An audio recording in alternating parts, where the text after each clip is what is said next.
In the summer of 1942, along the banks of the Volga River, a city stretched beneath the scorching Russian sun, its factories humming with the machinery of war, its streets bustling with 500,000 souls who had no idea they were about to witness one of history's most devastating battles.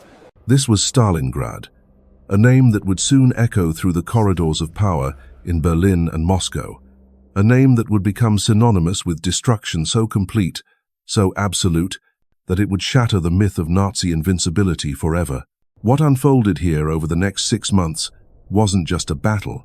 It was a descent into hell on earth, a grinding war of attrition that consumed entire armies, where men fought not for glory or conquest, but simply to survive another day in a landscape transformed into a graveyard of twisted steel and broken dreams. By the time the guns fell silent, nearly 2 million soldiers and civilians would be dead, and Adolf Hitler's most elite fighting force would be annihilated in one of the most catastrophic defeats in military history. But this story begins not with the thunder of artillery or the screams of the dying. It begins with hubris. It begins with a dictator's obsession and a general's blind faith in a war machine that had never known defeat. The German Sixth Army under General Friedrich Paulus was no ordinary force. This was the spearhead of Nazi Germany's war effort, 250,000 of the Wehrmacht's finest soldiers, veterans who had crushed France and swept across Eastern Europe like an unstoppable tide. They had never tasted defeat, never questioned their superiority, never imagined that their bones would soon bleach white on the steppes of Russia. The prize they sought was more than just another city on the map. Stalingrad represented the gateway to the Caucasus oil fields, the industrial heart of Soviet resistance, and most importantly, it bore the name of the Soviet dictator himself. For Hitler, capturing Stalin's city would deliver both strategic victory and the ultimate propaganda coup. For Stalin, losing the city that carried his name would mean humiliation beyond measure. As summer blazed across the Russian plains, the Sixth Army began its inexorable advance eastward, part of the massive Case Blue offensive, designed to secure the oil wealth of the Caucasus and break the Soviet war machine once and for all. Behind them stretched supply lines that reached back across 1,000 miles of conquered territory. Ahead lay a city that would become their tomb. The German war machine that rolled toward Stalingrad in those sweltering August days was a sight to behold. Tank columns stretched to the horizon, their steel tracks churning up clouds of dust that darkened the sky. Artillery batteries followed in endless processions, their barrels gleaming in the sunlight like the tusks of some prehistoric beast. Overhead, the Luftwaffe ruled supreme, wave after wave of Stukas and Messerschmitts painting swastikas across the blue Russian sky. General Paulus himself cut an imposing figure, a Prussian aristocrat with the bearing of a man born to command. His staff officers were the cream of the German military establishment, products of the finest war colleges, steeped in the traditions of Frederick the Great and Clausewitz. They had studied the art of war as others studied poetry, and they were confident that their superior training, equipment, and tactical doctrine would carry them to yet another swift victory. But confidence, as they would learn, could be a deadly poison. On August 23rd, the first elements of the Sixth Army reached the outskirts of Stalingrad. The city sprawled before them like a prize waiting to be claimed, its chimneys belching smoke from the tractor factory, the Red October steelworks, and dozens of other industrial complexes that fed the Soviet war effort. Along the western bank of the Volga, residential districts cascaded down toward the great river that served as the city's eastern boundary and lifeline. What happened next would transform this bustling industrial center into a vision of the apocalypse. At Hitler's direct order, over 1,000 aircraft of Luftwaffe 4 unleashed hell upon Stalingrad. For 7 days and nights, the bombing never ceased. Heinkel bombers and Junkers dive bombers screamed down from the heavens, their payloads turning entire city blocks into mountains of rubble. Oil storage tanks erupted in towering pillars of flame that could be seen for 50 miles. The Volga itself caught fire as burning petroleum spread across its surface, creating a river of flame that seemed to flow straight from the depths of hell. 90% of the city's buildings were destroyed or damaged beyond recognition. 70,000 civilians perished in that week of terror, their bodies buried beneath tons of concrete and steel. The survivors huddled in cellars and sewers, emerging into a world transformed beyond recognition. Where once stood a thriving metropolis, now lay a wasteland of twisted girders and shattered stone, a maze of ruins that would soon become the most contested real estate on Earth. But Hitler's aerial bombardment, devastating as it was, contained the seeds of his own army's destruction. The rubble that choked Stalingrad's streets would prove to be the perfect terrain for defensive warfare. Every collapsed building became a fortress, every pile of debris a potential killing ground. The very destruction meant to cow the city's defenders had instead created thousands of strongpoints from which they could resist. As the smoke cleared and the dust settled, a new sound rose from the ruins. Not the sound of surrender, but the sound of shovels biting into concrete, of machine gun positions being carved from the wreckage, of an entire army preparing to fight to the death. The Red Army's 62nd Army, under the command of General Vasily Chuikov, began to dig in among the bones of the city they had sworn to defend. Chuikov was no aristocratic general like Paulus. He was a peasant's son who had clawed his way up through the ranks, a man whose face bore the scars of the Russian Civil War and whose eyes held the cold fire of absolute determination. When he took command of the 62nd Army on September 11th, he issued an order that would define the coming battle. "We will defend the city or die in the attempt," he declared. There would be no retreat, no surrender, no step backward. The stage was set for a confrontation that would test the limits of human endurance and reshape the course of the war. On one side, the German 6th Army, confident in their superiority and eager to add another victory to their glorious record. On the other, the battered remnants of the 62nd Army, outnumbered and outgunned but fighting for their homeland with the fury of cornered wolves. Neither side could have imagined the horror that awaited them in the weeks to come. Neither could have predicted that this industrial city on the Volga would become the graveyard of Hitler's eastern ambitions and the turning point of the greatest war in human history. The battle for Stalingrad was about to begin, and with it, the slow, grinding destruction of Nazi Germany's most elite fighting force. As September dawned over the ruins of Stalingrad, German infantry began their advance into the city proper, their boots crunching on glass and debris as they picked their way through streets that no longer had names. Behind them, artillery batteries prepared to support the assault, their crews confident that a few days of urban fighting would clear out any remaining resistance. They had no idea they were walking into the mouth of hell itself. The German infantry that entered Stalingrad in those first days of September moved with the practiced confidence of conquerors. These were not green recruits fresh from the training camps of Bavaria, but hardened veterans who had marched through the Arc de Triomphe and watched Warsaw burn. Their field-grey uniforms bore the dust of a dozen campaigns. Their weapons carried the scars of battles fought from the Atlantic Wall to the gates of Moscow. They expected this to be just another mopping-up operation, another city to add to their collection of conquered capitals. But Stalingrad was different. As the first German patrols penetrated deeper into the ruined cityscape, they found themselves fighting not an army, but a phantom. Soviet defenders seemed to materialize from the rubble itself, firing a few devastating volleys before melting back into the maze of destruction. What had once been apartment buildings became vertical battlefields, with Soviet soldiers holding the upper floors while Germans controlled the basements, sometimes for weeks at a time. Chuikov had developed revolutionary tactics that turned every pile of debris into a fortress. His soldiers were ordered to stay close to the German lines, so close they could hear their enemies breathing. This hugging tactic, as it came to be known, neutralized the Luftwaffe's devastating air power and the Wehrmacht's crushing artillery superiority. German pilots found themselves unable to bomb Soviet positions without risk of hitting their own troops. Artillery observers lost their ability to direct accurate fire into the tangled mess of friend and foe. The fighting devolved into something primal, something that defied every principle of modern warfare. Battles raged for individual rooms, with grenades rolled down staircases and machine guns firing through holes punched in apartment walls. A German officer would later write in his diary that they had fought for 15 days to capture a single house, only to discover that Soviet defenders had simply withdrawn to the cellar and continued fighting from below. The front line became not a line at all, but a three-dimensional nightmare where death could come from any direction.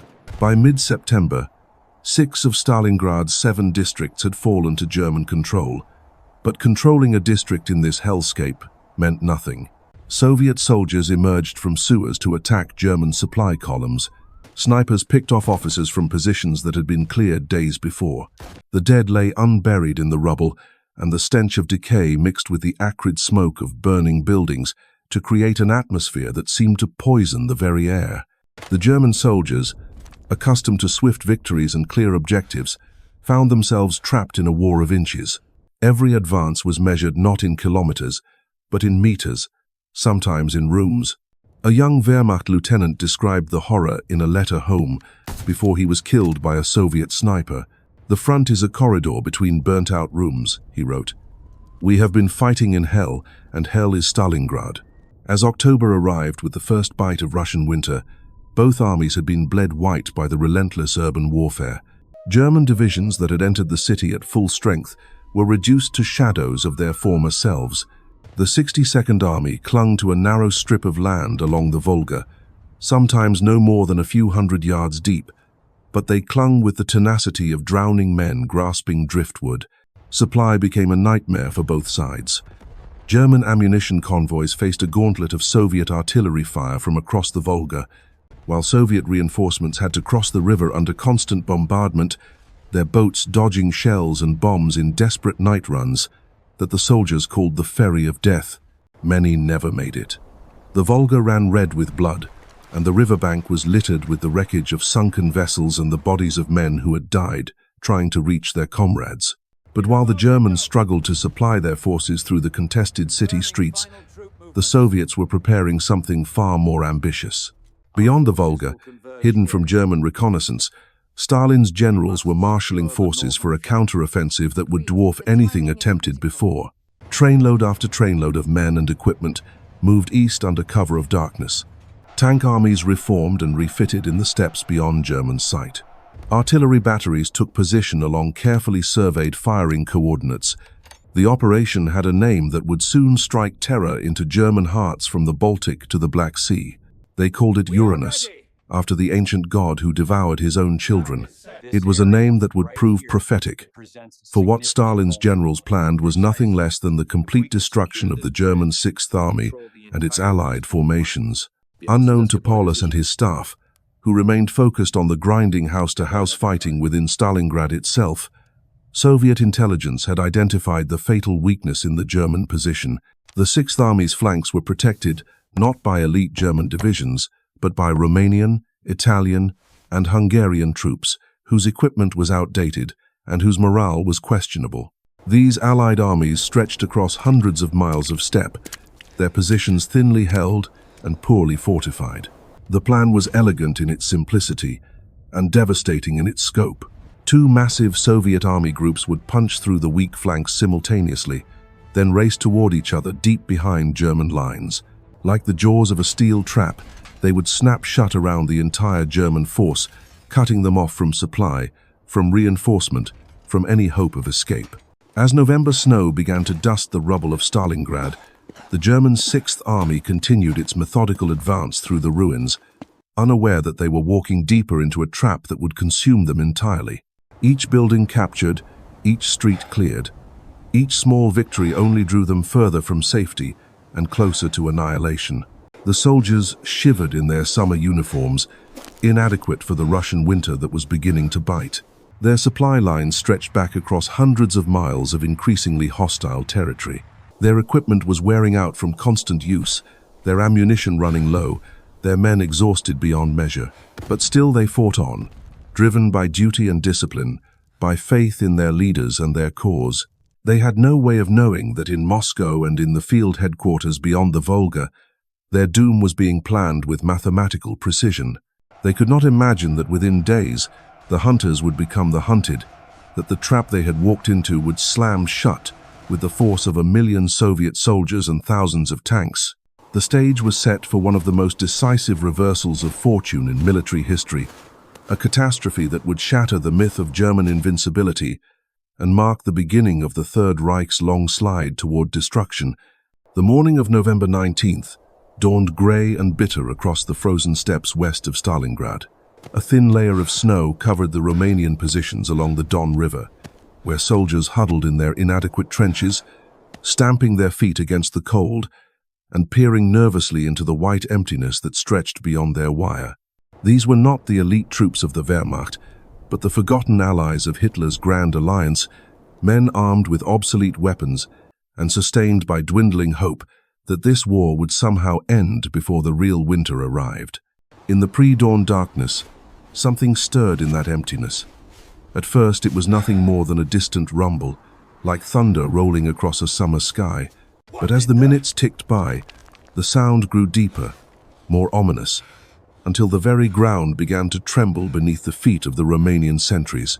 Then, as the first pale light of dawn crept across the horizon, they saw it. A wall of steel and fire stretching from north to south, as far as the eye could see, advancing with the inexorable certainty of an avalanche. Operation Uranus had begun. The Soviet artillery barrage that opened the offensive was unlike anything the world had witnessed since the great guns of Verdun fell silent a quarter-century before. Over 3,000 cannons, mortars and rocket launchers opened fire simultaneously, their muzzle flashes creating a false dawn that painted the snow-covered steppe in shades of orange and crimson. The sound was not heard but felt, a physical force that shattered windows 50 miles away and sent shockwaves rippling through the earth like the footsteps of angry gods. The Romanian Third Army, holding the northern flank of the German position, simply disintegrated. Entire battalions vanished in the opening minutes, their trenches obliterated by a steel rain that fell without mercy or pause.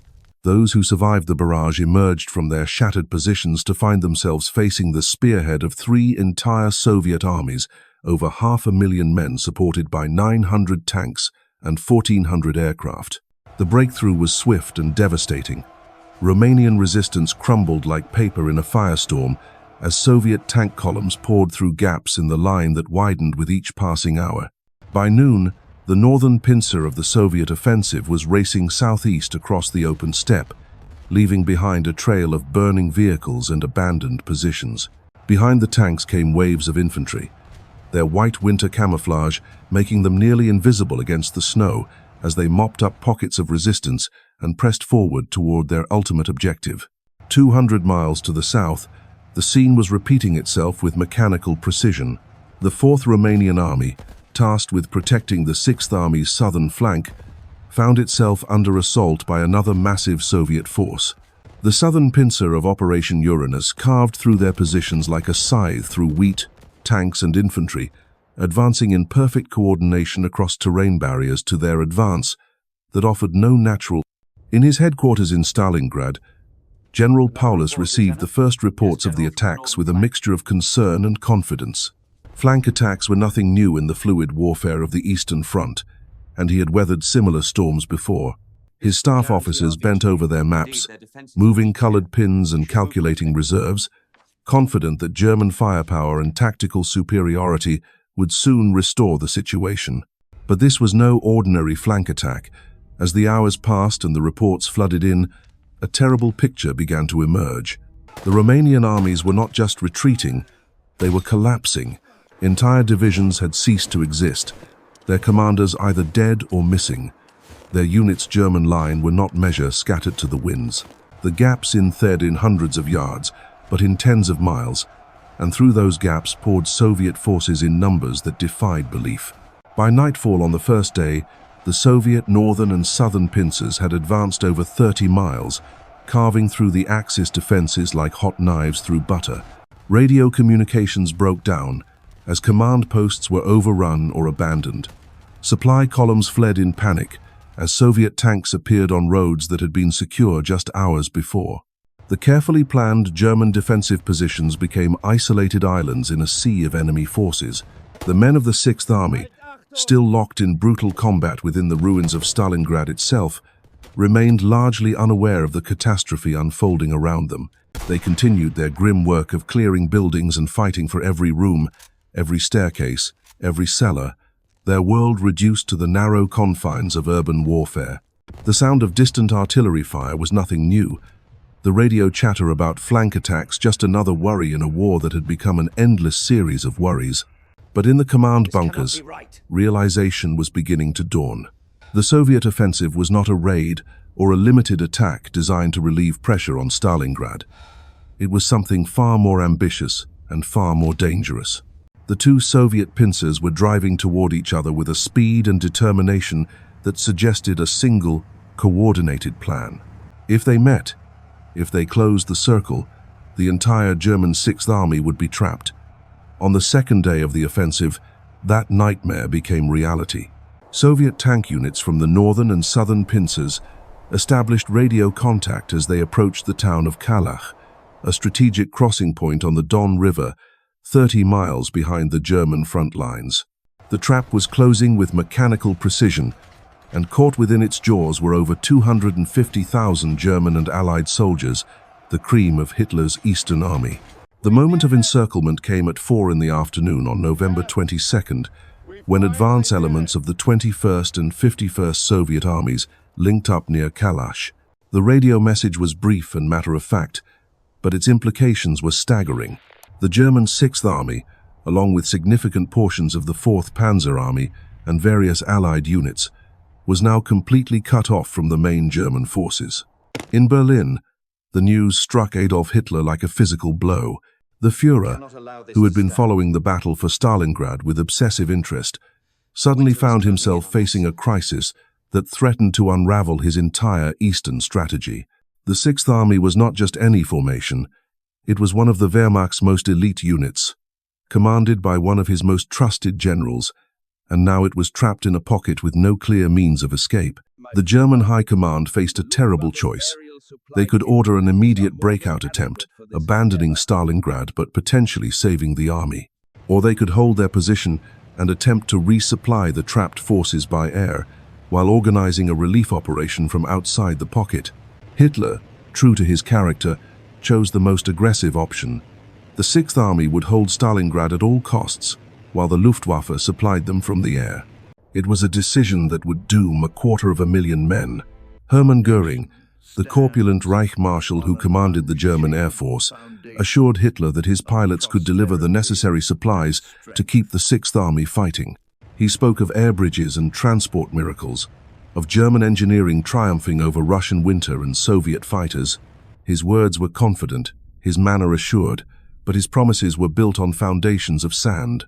The reality of aerial resupply in the depths of a Russian winter, over hundreds of miles of enemy-controlled territory, against an opponent who had learned the art of war through years of bitter experience, was far different from the comfortable fantasies spun in Berlin conference rooms. The Luftwaffe transport fleet, already stretched thin by commitments across multiple fronts, would have to fly through blizzards and fighter screens to reach airfields within the shrinking pocket. Even if they succeeded, even if every flight reached its destination safely, the mathematics were unforgiving. The Sixth Army required a minimum of 700 tons of supplies per day to maintain combat effectiveness. The most optimistic projections suggested the Luftwaffe might be able to deliver half that amount under ideal conditions. In reality, they would be lucky to achieve a third of what was needed. As November gave way to December, the men trapped within the Stalingrad pocket began to understand the true nature of their situation. They were no longer advancing conquerors but prisoners of war, held captive not by enemy guards but by the iron laws of logistics and geography. Their world had shrunk to a rough oval, perhaps 30 miles wide and 20 miles deep, within which 250,000 soldiers waited for salvation that would never come. The first supply flights arrived with great fanfare, their cargoes unloaded by desperate hands that treated each crate of ammunition and each sack of flour like sacred relics. But as the days passed, the trickle of supplies became a cruel joke. Instead of the hundreds of tons promised, the airlift delivered dozens. Instead of medical supplies and winter clothing, the planes often carried propaganda leaflets and iron crosses, decorations for men who were slowly starving to death. The destruction of the Sixth Army at Stalingrad marked more than just a military defeat. It shattered the myth of Nazi invincibility and proved that Hitler's war machine could bleed, could break, could be utterly destroyed by an enemy it had underestimated. The 250,000 men who marched confidently toward the Volga in the summer of 1942 had vanished into the frozen wasteland of the Russian steppe, their bones joining the countless others who had learned too late that empires built on hubris inevitably crumble under the weight of their own ambition.